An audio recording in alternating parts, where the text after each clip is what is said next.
name is Hayden Tricker, and I'm a transgender male.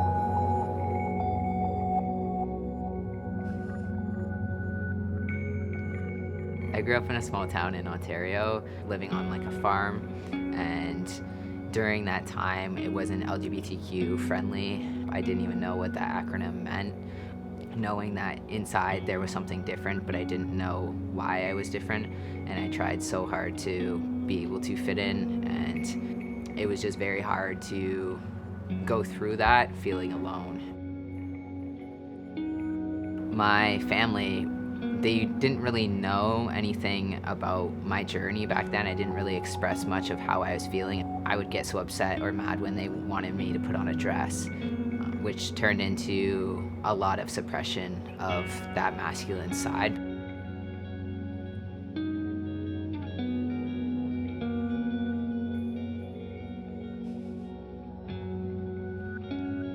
So when I went off to college, that gave me more of that freedom and space to decide like who I was and what that meant to me, because I went to a school that I didn't know anyone else in. So I was able to express who I was, and I got to play around with that a little bit of like, who do I want to be? But there's still something else like inside me that just so badly wanted to be seen and heard.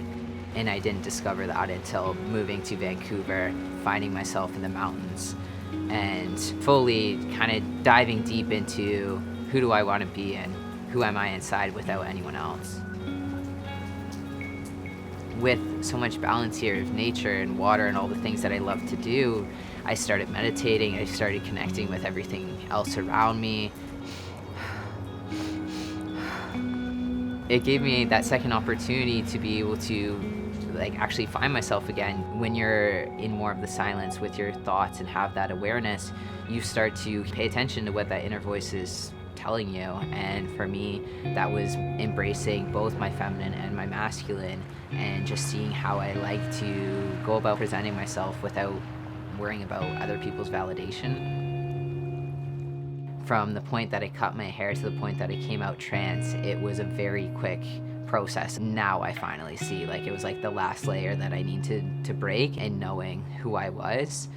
And that's when I really started to see myself, and it's felt really good to be that representation and role model for all those people, because I didn't have that when I was younger. So I really wanted to create that safety and that presence for the youth, and that impact ripples. And if I can help one person, then they, I'm sure, are gonna also show their journey and also gonna have an impact on them as well. Pride means to me just accepting who you are, no matter what that is, without labels. No matter what gender you are, if you can look at yourself and find that happiness within, that's amazing to see. And having more compassion for yourself, and just having more of that free range to express and love whoever you want to love, and just be whoever you want to be.